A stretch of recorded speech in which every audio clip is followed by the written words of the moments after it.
பிரியமான தேவனுடைய பிள்ளைகளே, ஆடுகள் என்று வெளியேறு பெற்ற இரத்தத்தினாலே சம்பாதித்த அந்த ஆத்துமாக்களை குறிக்கிறது என்று சொல்லி நாம் கற்றுக்கொண்டு வருகிறோம்.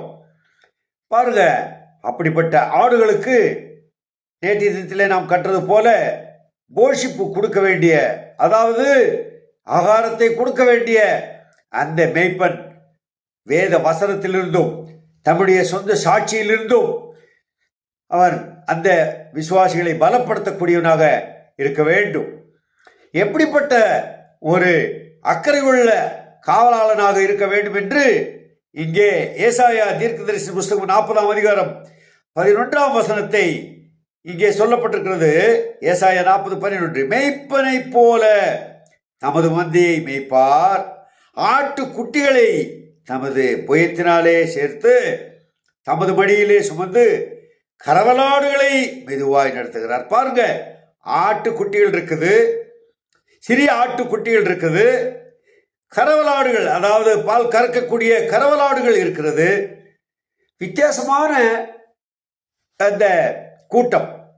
நமது விசுவாசிகள் ஒரு சிலர் வாலிப வயதிலே இருப்பார்கள். அவருடைய வயதும் அவருடைய எண்ணங்களும் வித்தியாசம்.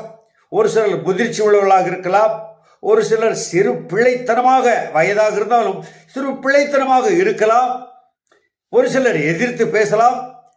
பல தரப்பட்ட மக்கள் மத்தியிலே நாம் இருக்கலாம். யாரும் முதிர்ச்சி அடையவில்லை. அவர்கள் தொடர்ந்து கற்றுக்கொண்டு வரக்கூடியவர்கள். நம்மை போல நாமும் சிறு வயதில் அப்படித்தானே இருந்தோம்.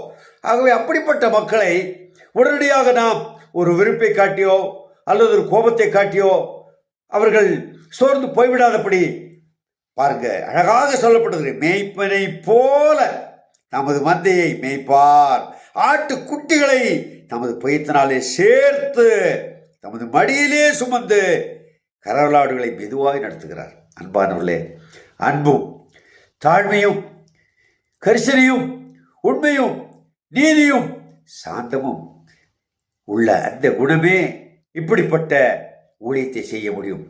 ஒரு நல்ல காவல்காரனாக, போஷிக்கிறவனாக, அவர் பாதுகாக்கிறவனாக, ஜீவனை கொடுக்கிறவனாக, அன்புள்ளவனாக, மெதுவாக நடத்தக்கூடிய அப்படிப்பட்ட பக்குவம் உள்ள ஒரு காவல்காரராக தேவன் நம்மை வைத்திருக்கிறார் என்பதை அறிந்து அந்த ஊழியத்தை தொடர்ந்து செய்ய தேவன் கிருபை செய்வாராக. ஆமேன்.